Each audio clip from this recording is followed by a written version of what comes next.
Good morning, Paul here, and today we start the video series on road to my first longbow buckle, or longbow title. Yeah, we'll go with that. Road to my first longbow title. So for years, y'all know me mostly as a barebow shooter, but I got with Mike Roberts at ETAR, and the new Ascend that he come out with is absolutely fantastic. So I picked one up. This particular Ascend is the 3.5 pound model. It's 40 at 28 and it's 70 inches long. And it spits an arrow out at my little short 26.5 inch draw length fantastically. I'm shooting Paul Gelani leats out of it. These are 5/16. I don't know if that's focused, but these are 5/16 shafts, 125 grain top patch screw on points with a 4-inch 3-fletch, and I'm telling you what, this thing shoots fantastic. So I want to do a separate series on this bow. I'm going to start competing longbow and wood arrows, and I want to take you along until I can achieve my first title with a longbow and wood arrows. I'm just very excited to be working with Mike and putting this new design that he come out with through its paces and seeing what I can do with it. Dwayne Martin's already won Trad World's buckle with one, and I am going to see what I can do with it in the next coming months and years until I win my first title with this thing. To the first event I'm going to show up to, it's called the Texas Ringer. It's in September. It's September 19th, 20, and 21st. It's an indoor shoot, not 3D, and it's a different format than most indoor shoots. It is 20 yards or 18 meters. The idea is it shoots on an NFAA blue and white face type of target. With the scoring, it's going to be a little differently than a normal NFFA round. So you'll have 1, 2, 3, 4. You'll have 5 and 6. So 5 would be the outside white, and then the inner X. If I'm saying this correctly, I might be a little wrong, but if you're a liner X, it's a 6, and if you're an inside out X, it's a 7. So it just kind of pays points wise to be a little more accurate. But I'm going to give you a close up of this bow, let you see it in all its beauty. So the riser, the veneers, the limb tips, and that beautiful, beautiful triple T string. All just a deadly combination.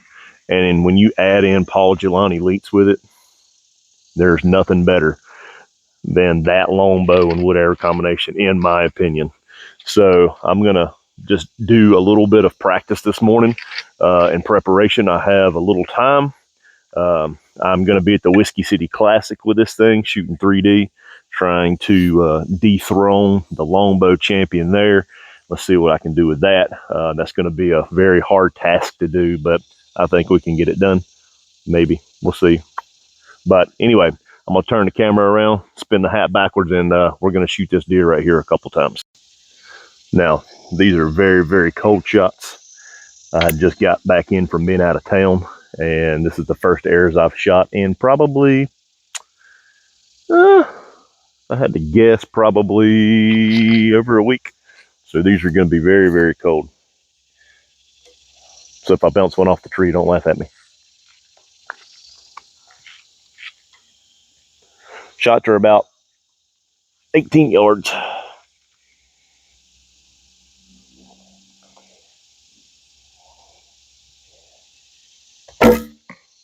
Okay. Looks like just a little bit of right, a little bit low right 8. That felt really, really good. And by good, I mean shaky, and felt like I hadn't shot in about a year. So.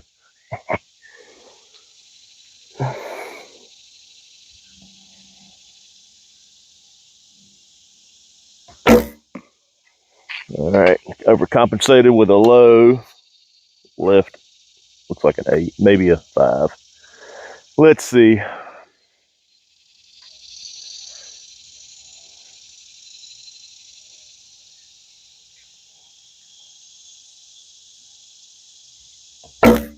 All right, better. There's my 10. I can't zoom in, I don't think. Yeah, probably not. Let me go get those arrows, and then I'll zoom in and show you where they impacted. They're not great, but it's real, and that's what this channel is about. 11, 8, 5. All right, now we got that 3 gorgeous warm-up arrows out of the way. Let's do 3 more. All right, did a little different camera angle for me, so you can kind of see the bow and the shot a little bit. It's amazing what you'll feel like after not shooting for a week and a half, getting back in the groove.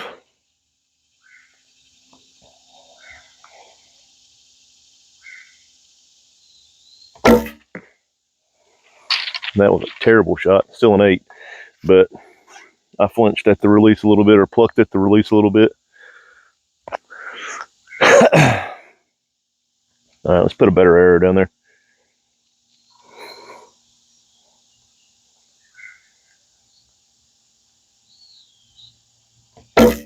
All right, much better. It should be a 10. It'll scare the 10 anyway. Now these competition longbows aren't going to be like your whisper quiet D bows or your short reflex D-Blex longbows. They're going to have a little bit more of a different sound to them by design.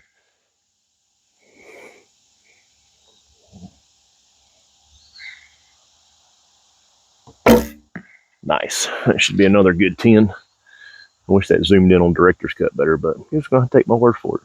All right, I'm going to go grab those and we'll get a different angle going.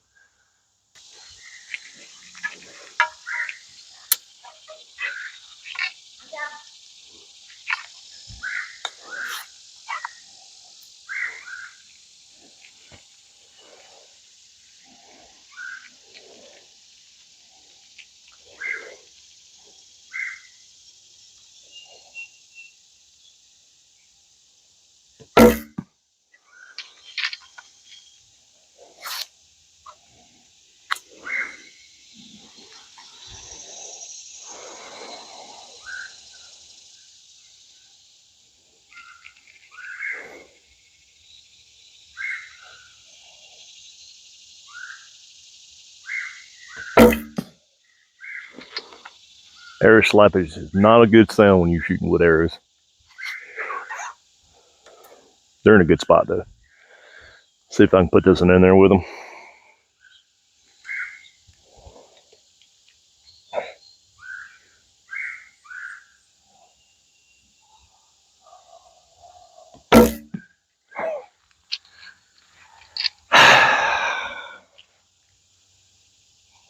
Just gonna call him out, Kenny Jordan.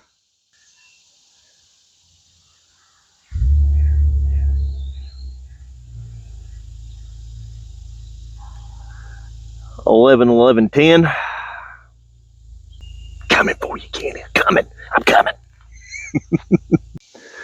All right, so there's a couple of groups for you with the new Salk's Trail of Sin longbow. You heard it, you seen it, you seen how it shot. I mean, there's people out there that can shoot it better, sure, but the more I put time in with it, the better and better it gets. Like day 1, I went out there at ETAR with it and shot I think it was the winery course that we shot, and I never missed a target.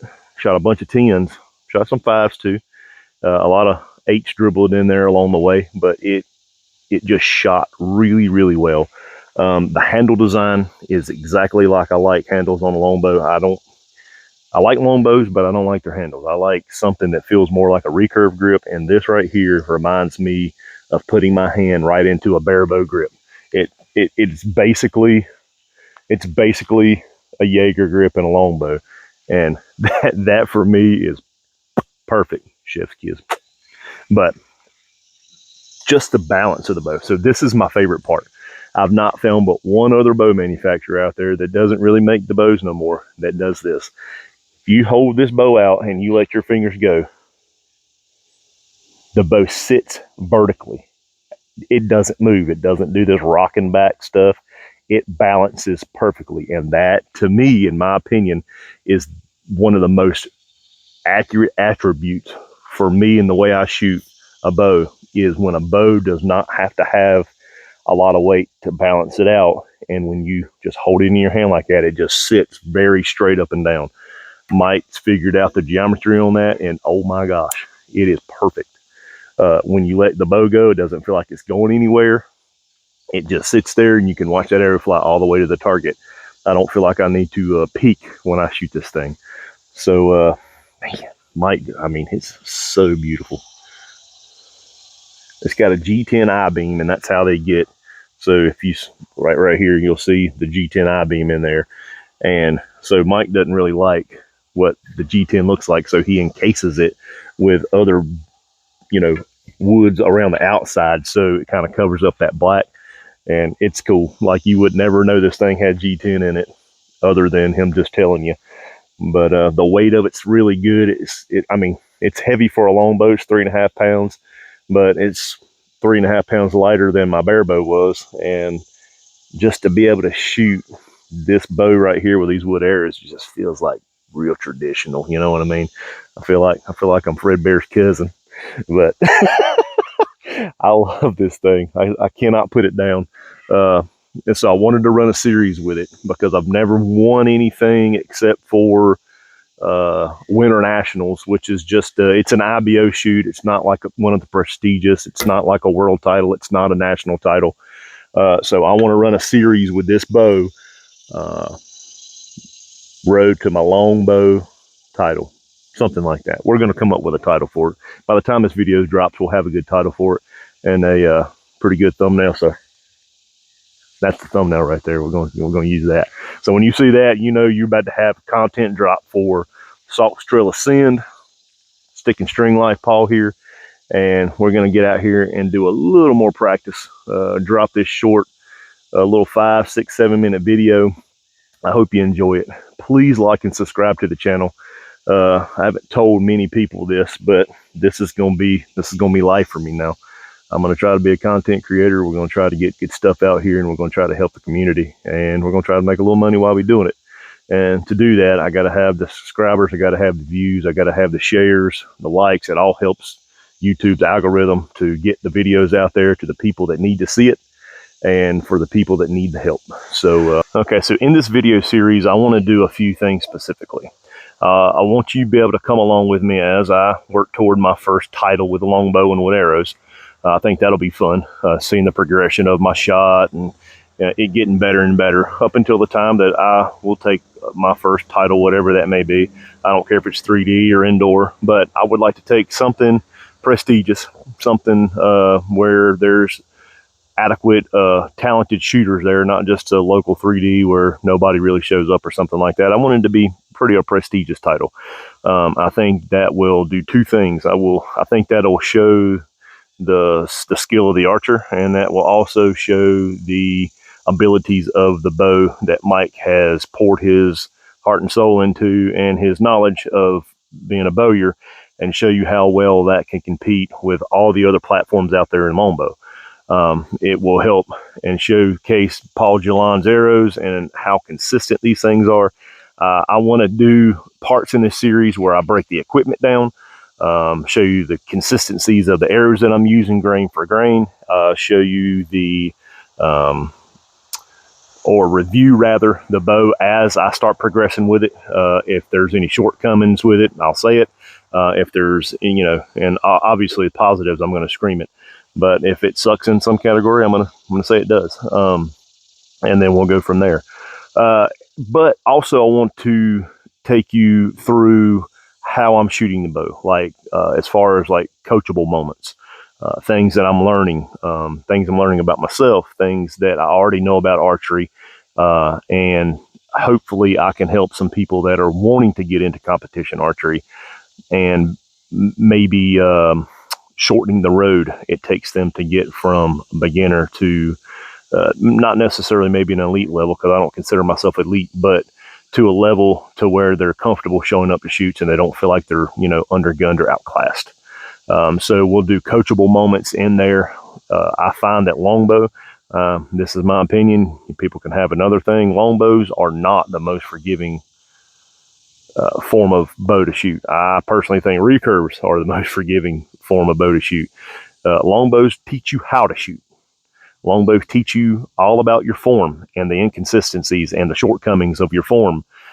They will absolutely make you feel stupid if you do not shoot that bow the way it needs to be shot. So I feel that I have to learn a longbow with my shot process and the form that I have. I have to develop a form for each individual bow that I shoot anyway, whether that be recurve or longbow.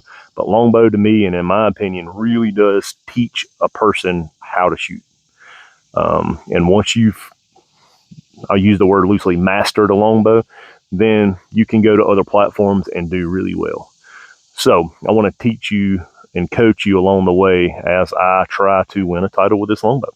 And I think that'll be fun. I think that'll be some really good content. And I hope and I pray that it helps somebody more than anything else. Not to bring attention to myself, but I want to help people in the community that are wanting to get into competition and just feel inadequate, because you're not. I can promise you, I show it to a lot of shoots, and there are beginners to experts, and it is just a ton of fun along the way. So we're going to do that, and I think by the end of it, by the time I reach my title, wherever that is, it might be September at the Texas Ringer. It might be at Lancaster in 2026 at the end of January. And it could be the IBO next year as I shoot that circuit as well. So could be a short series, could be a really long series. So it's all going to depend on this guy right here, the practice I got to put in and the dedication I got to put to it. And I really want to do that. So anyway, I'm going to get in here, chop this video up, get it out to you. And I will see you in the next one. See ya.